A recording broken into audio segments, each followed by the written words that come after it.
Hey, it's Tom from Tom's Toons. We're gonna dive in a quick abbreviated version of installing plywood on a Crest pontoon. This is a year 2000, so we have a what I call U-channel, but on these models it wraps back around, and that's gonna give us a place underneath the boat to run a bolt through the bottom, through the tab, and into the plywood. So if we take a look, we've got some started already. These are already in. This is an elevator bolt. It looks like this. We countersink it slightly, and then we bolt through. We're gonna show you the process on getting this next seam and center board installed. I'm gonna start by clamping, making sure we're nice and tight on both sides. And then we're gonna head underneath the boat to run holes up through. Come with me. I will usually work sort of one board at a time. We're just gonna show you a few holes here to see what it looks like. So this is my seam. What I'm gonna do here is run my hole up through here, make sure that I catch the hole in the tab, and I'm drilling up from the bottom. I'm not making any new holes in the aluminum. Simply running right through with a 1/4-inch drill bit up through the existing holes.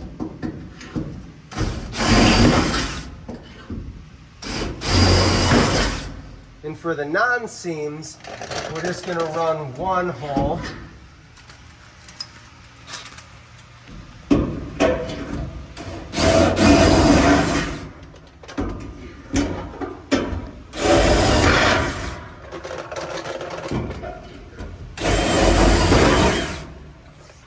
We need to go back to the top side to countersink and run our bolts through. Let's go back up there.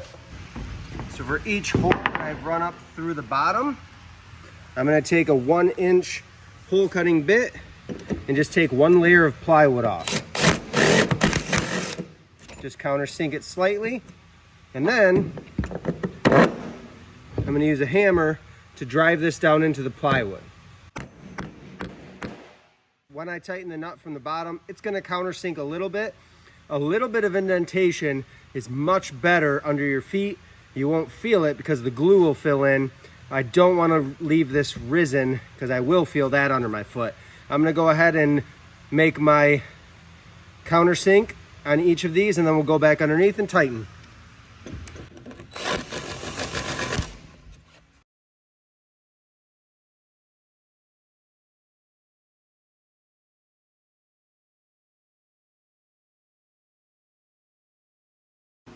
We're done on top. Let's go underneath and tighten these. So one at a time. This is why this takes a little longer, quite a bit longer than self-tappers. But I'm just gonna tighten. I like to do this by hand so I can get it really snug down. But what we're using is a serrated stainless nut. This is a different type of locking nut. It's gonna help keep this on. It digs into the aluminum cross member and puts it in, keeps it in place forever. It's literally the same type of hardware that we took off. I'll go through, put a nut, tighten everything down. I'll check on top before I'm done, just to make sure that everything's nice and flush or countersunk slightly. If it's not, I usually can take my hammer and hammer on the top side just a little bit, and then I can tighten a little more on the bottom. This is the one that I just tightened. I tightened the one next to it too. As you can see, nice and just slightly countersunk in, so no one's gonna be feeling them under their feet. As you can tell, it's a hot day at the shop. We're gonna finish this deck, get it vinyled, so we can move on with this boat. Keep in mind, if you're working on an older Crest, earlier than late 90s, especially if it's a way older Crest from the 70s or 80s, you might not have this extra flange on your cross member. It might just be a U-channel that continues straight up. In that case, you won't have this extra tab to go through, so be careful when you're tightening those nuts on the bottom to not over tighten, because it will dimple your seams down in. Just keep that in mind. This is our Crest. That's the in a nutshell version of how you're going to install your deck boards using those 3-inch deck bolts from pontoonstuff.com. I'm gonna keep sweating and get back to work. Thank you for watching.